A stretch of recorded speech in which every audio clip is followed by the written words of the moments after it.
Hello and welcome to the Vibe with the 3 and 5 podcast. I'm Cam, And I'm Emily. and today we're joined by Syracuse Edge David Omopariola. David, thanks for being on the podcast. Appreciate it. Thank you for having me on here. So today we're going to be doing a Q&A with David. Let's get right into it.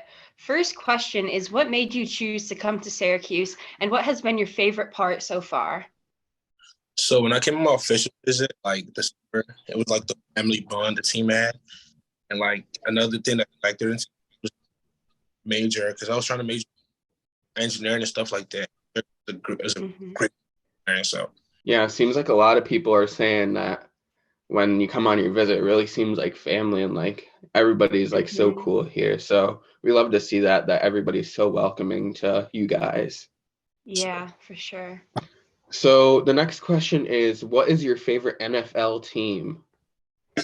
So I don't really have a favorite NFL team, but if I was to pick, I'll pick Kansas City.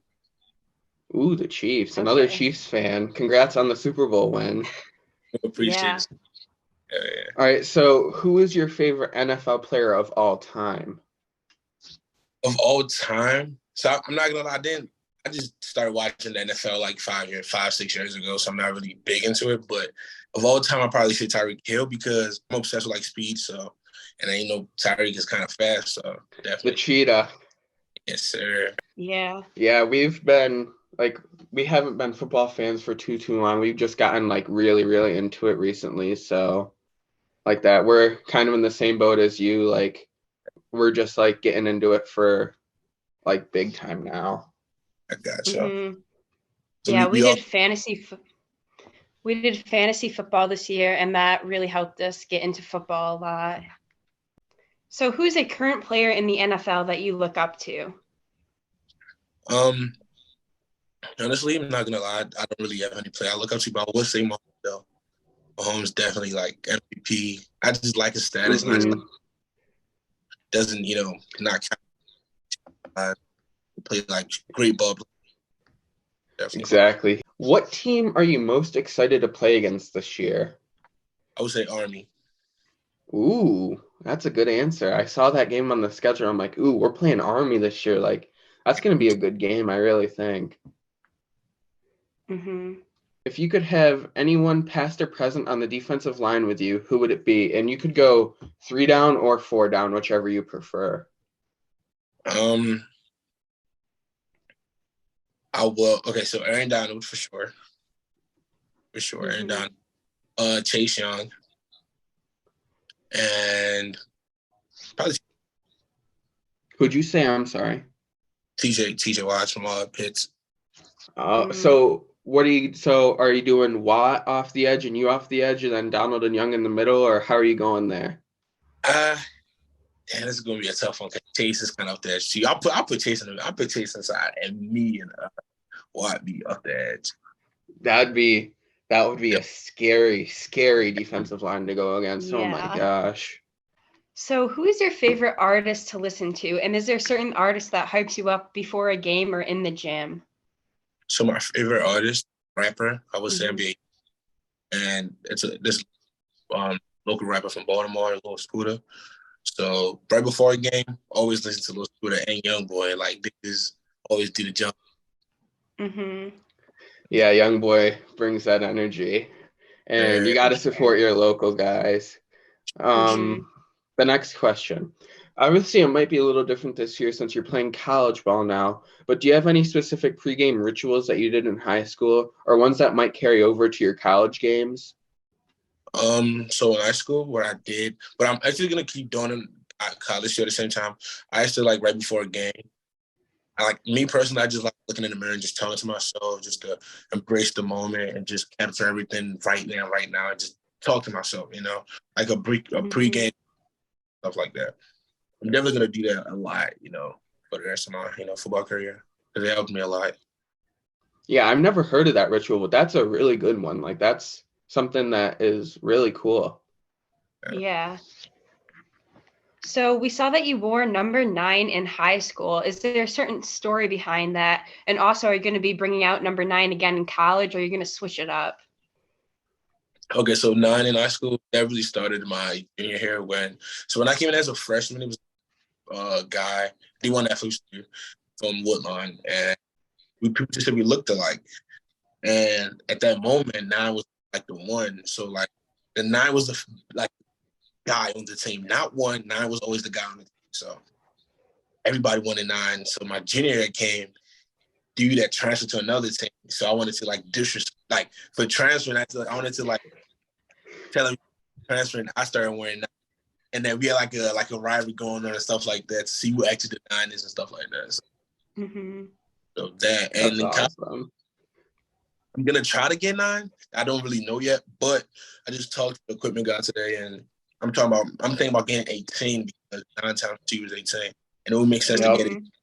It would make sense to get 18 because me in high school times 2 is what I am now. So Oh yeah. that would be right That there. would be cool. And yeah, hopefully maybe in the future, maybe in a couple of years, you can bring out 9 back in Q's. Mm-hmm. That's All a right, good story. I so like that. definitely, yeah. The next question, what can Q's fans expect to see from you on the field? On the field, you spent a lot of definitely a lot of energy. Y'all gonna see that every time. Game off the field, you're gonna see me being hyped a lot. A lot of field, me doing this, and yeah.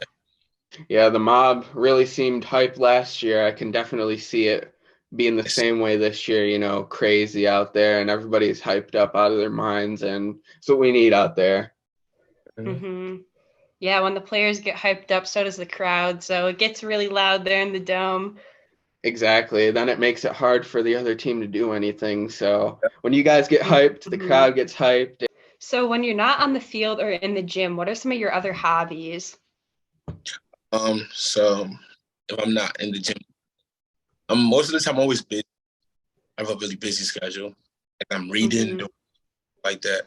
But if I was to have like a free time, probably say going on like trips and stuff like that, and just hanging out like friends, definitely. Not really a big travel guy, but back in Baltimore, I used to go on like hikes and stuff like that with my friends, like a trail, see some like tourist attractions and stuff like that, go on trips, just some. There's definitely a lot That's of tourist attractions around here too. A lot of different places to like walk and stuff. So hopefully you can check some of those out. I know we have a lot of that kind of stuff here. Sure. So what is your favorite accessory to wear on the football field? And is there any specific drip we can look forward to seeing from you on the field this year? I don't really have a favorite accessory, but last year I started like realizing like I love turf tape. Turf tape, it's no sleeve shirt, but I put a hoodie on it. You know what I'm talking about? So what do you do with the turf tape on like the back of your arm? Yeah, so the turf tape on, and then put the hoodie stuff hanging from the back. I like that. It's like that's number one. That's swaggy. What are you hoping to accomplish during your time at Syracuse, and what will you be majoring in here? At Syracuse, I've been majoring in mechanical engineering. I was going to do aerospace, but I'm going to just stay a little broad. I wanted to open up my mechanical engineering. And at Syracuse, I want to be remembered for legend. Like I'm not trying to be cocky or anything, but I'm trying to that's the goal, to be a legend, to be that one person. Definitely. Exactly. You got to have confidence in yourself, and you seem very confident, and it's just gonna translate to the field, and you're gonna show all of us that you knew what you were talking about, and that you're gonna bring it. And we know that. We know that's gonna be happening, and it's gonna be scary. The mob's gonna be scary again this year. Next question is, what has been your biggest challenge that you have faced so far football wise, and how did you overcome it? Like in general or just in college? Just in general, like if you had like a high school story or something that happened previously. Really. Okay, so I would say the number one thing that I had to overcome was coming from my school. Nobody really goes to college school. That's why that got transferred. Everybody else my school that I came from. So growing up, sophomore year, everybody's telling me to transfer. But me as a person, I just don't just can't quit. I just can't leave you and go somewhere else because, I'd rather like do the actual work for it. So like everybody used to tell me to transfer and stuff like that. And it would actually be like a mental thing. I had to tell myself like, I gotta look for it, My senior year was coming, no scholarships, no nothing. So it was like I had to just grind way harder than everybody else as a grind. And then, me coming to Syracuse for sure me to everybody that doubted me to hush up a little bit. So yeah, it was definitely. And like that, look at where you are now. You stayed there and now you're at Q's. Like that's a great story. Like congratulations. I'm glad everything worked out for you. Like that, we're definitely excited to have you here at Q's. Yeah, you seem very hardworking and very confident in yourself, which is very important. And I think you'll be really successful here. Sure. So last question, what advice would you give to someone who wants to play D1 college football? And are there any specific tips you have for them? Tell about what you like in mental, how you want it, how much you want it. You gotta be determined. You gotta wake up and just tell yourself like, it's no time to play around, watch movies. You actually gotta work out, you gotta go to camp, you gotta expose yourself and stuff like that. And the most important thing I would say that helped me is praying. Like I prayed a lot because my story was different. Like I knew like the chances of me leaving my high school was low, so I had to pray a lot. I put God in it and look where I'm at. So definitely pray, put the work in, pay off. Exactly. Like that hard work always pays off. And like exactly. For sure. So lastly, do you have anything you'd like to say to Cuse Nation? I'm really excited to be here right now. Can't wait to be on the field. Can't wait to meet a lot of people. Can't wait for everybody to know who I really am and stuff like that. Can't wait to fly around the field and make plays. Sure. Definitely excited for this year coming up. So, David, thank you for joining us on the podcast. We really appreciate you coming on. For sure. And other than that, that's pretty much it for this episode. Go follow David. All of his social medias will be in the description below. And that's pretty much it for this episode. So we're out.